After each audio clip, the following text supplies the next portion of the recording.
as I was thinking today, I said, well, today is a good day. Jump on, I got a little time.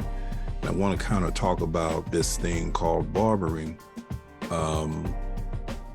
And also deal with the fact that many don't want to become licensed. And for the life of me, I don't understand why many would not want to become licensed. But I just wanted to get on and share. I have an acronym that popped up in my mind, and that acronym is the word ACT, A-C-T. And it stands for accountability, coaching, and transparency. Accountability, coaching, and transparency. I personally believe that many in today's society, many of today's generation have a passion to cut hair. They want to cut hair. They want all of the trimmings of what that looks like to be a barber, what that looks like to be a professional, but they don't want to put the work in being a professional. And I say that from the standpoint of being in this industry for over 30 years and watching the trends change.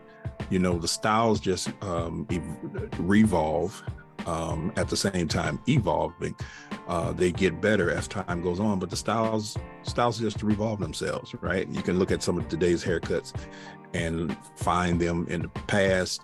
You can look at the style of clothing and find it in the past. And so it's really nothing new as it pertains to giving a fade. A fade is a fade, a taper is a taper, a blend is a blend.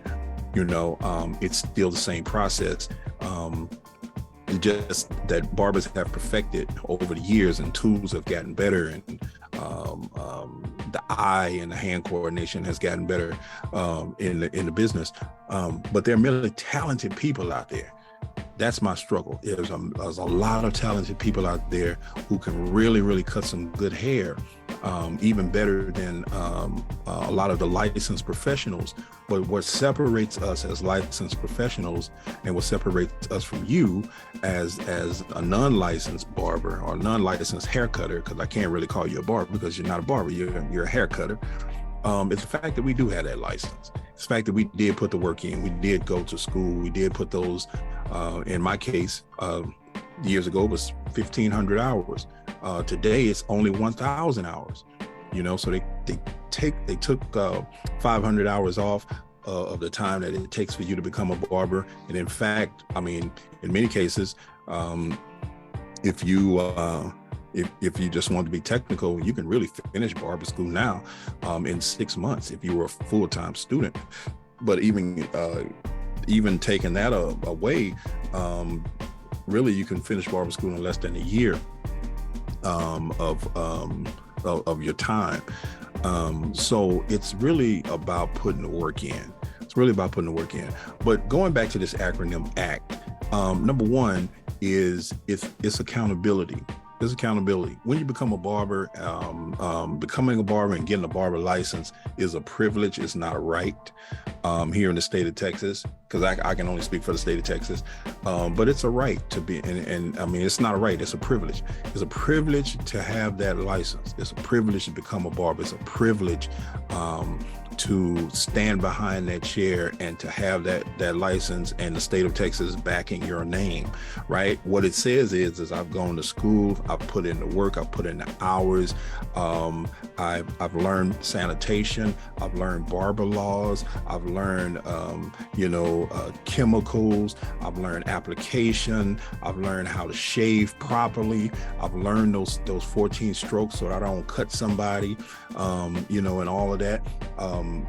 I've taken time out to learn about my tools and what they do. I've put the practice in, man. So I'm accountable and held accountable by the state. I'm held accountable by that inspector that walks in and I don't have to take off running, or I don't have to skip work that day because I feel like the inspector is going to come in and inspect the shop. And I know I'm unlicensed, so therefore I don't want to be there because that's going to cost me a fine, and it's also going to cost the shop owner a fine, right? And let me tell you something about fines. It's funny because if you go to YouTube right now and look up some of the past TDLR broadcast, because everything that they do now, they put it online. They actually call your name out, and they call the name of the shop out. They call your name out as the one who got the fine, and they call the shop out, and they call the shop owner's name out, and they make it public record that you had a fine for sanitation, or you had a fine for having unlicensed barbers in your shop. Now, I know that a lot of you watching, you could care less. You're gonna do what you want to do, and that's fine. But eventually, it's gonna catch up with you. I had a student when I was teaching at another school. I had a student who was kind of a hotshot guy. You know, he could really cut some hair. He was a really good barber. But he told me one day, he said, state board doesn't come around on Saturdays, so I don't have to worry about it. I just go in the shop, work on Saturdays. And I said, man, let me tell you something. I said, one of the biggest lies is that state board don't show up on Saturdays, or they don't come through on certain days. I said, they'll pop up anytime.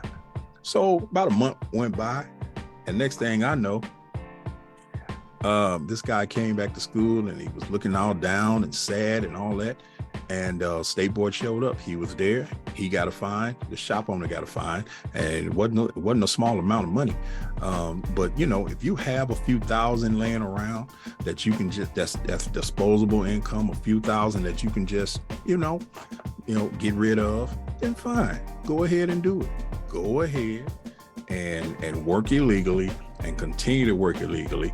And just take your chances that way, if you just want to throw that money away. So accountability, and then coaching is the C part in the word ACT. Coaching. Many don't want to be coached.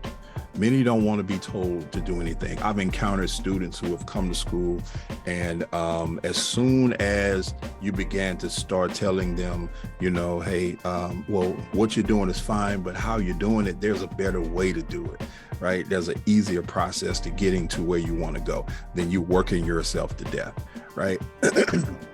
Shortening your career by doing all of these extra reps that you're doing with your clippers.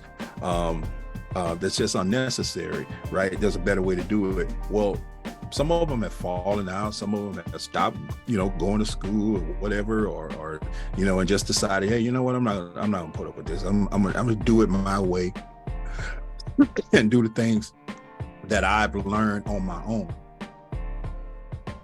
But there's a reason why there are coaches in your life. There's a reason why there are people who have put in the time and the reps and the work and become the masters of their craft. Before the state of Texas took away the requirement to be an instructor, those people that went to school to become instructors, they put the work in, man. You had to develop lesson plans. You had to be able to teach a class and show people how to do these different things. And so I think part of that is, again, accountability, and the other part of that is coaching.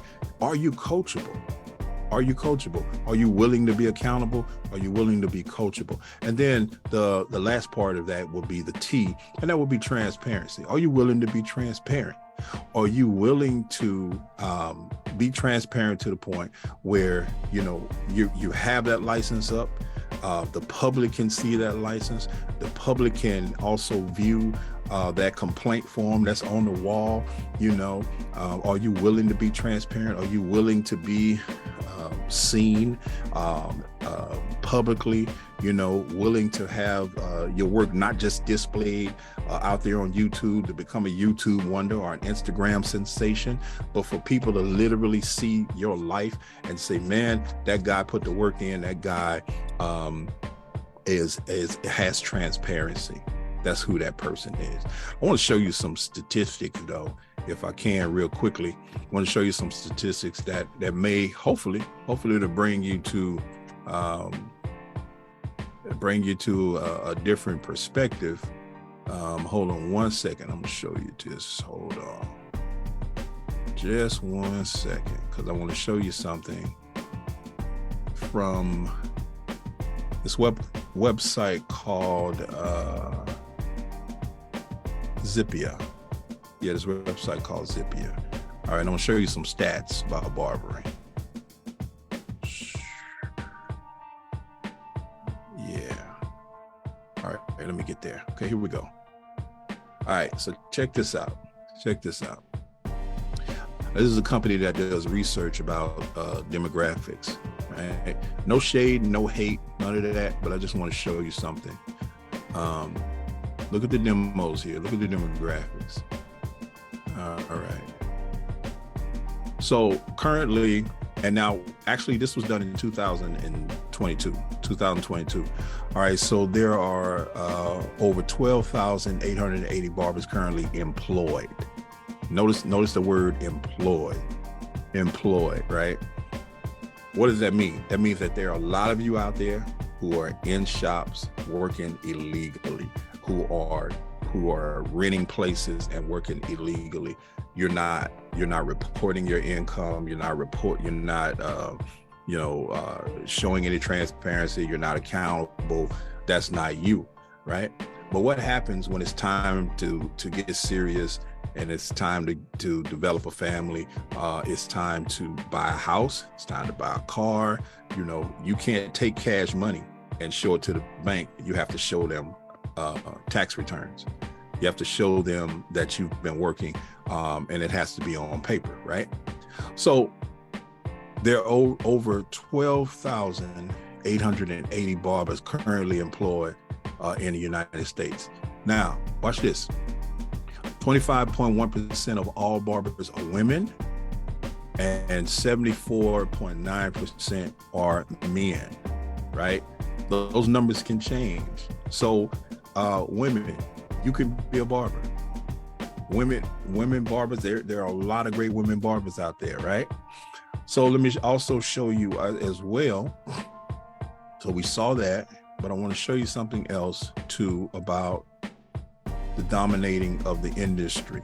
Okay, again, no shade, but it just speaks to where we are as a society and the lack of wanting to put the work in. Look at the screen. Look at the screen. All right. So again, no shade. Whites dominate the industry by 60%. 60%. That number just changed recently because it used to be 63.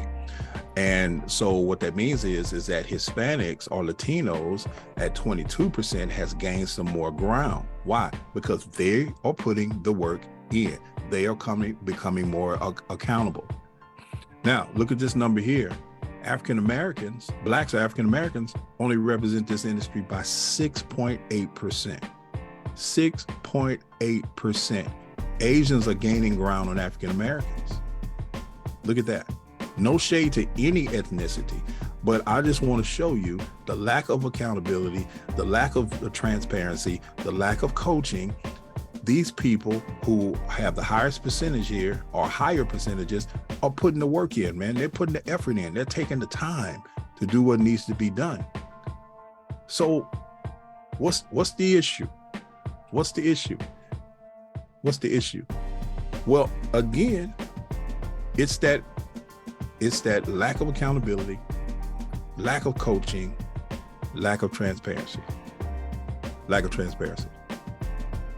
If you want to be in this profession, and let me speak to the older barbers right now, the older barbers, stop allowing these people to skip the process and work in your shop.